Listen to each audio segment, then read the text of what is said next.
So in the Gospel of today, I was moved by the touch of Jesus.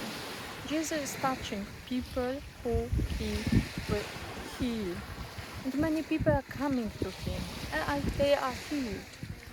What does mean for us, even if we are not Jesus, even if there is not always that way that Jesus is acting for us and we will contribute to the healing of other persons. But we can try, we can open our hands and touch people and open our hearts to touch them. If they, of course, allow, if there is the opening, we can touch our families, our friends, and any other people who are consenting to that.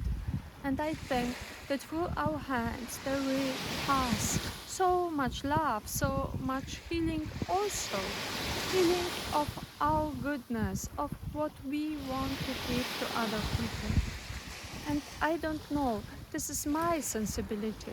I am always so grateful if people who I am loving, who are with me, they open also themselves and touch me.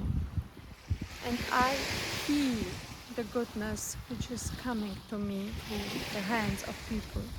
So maybe this is the encouragement to us to try and to be open and to welcome the touch of other people.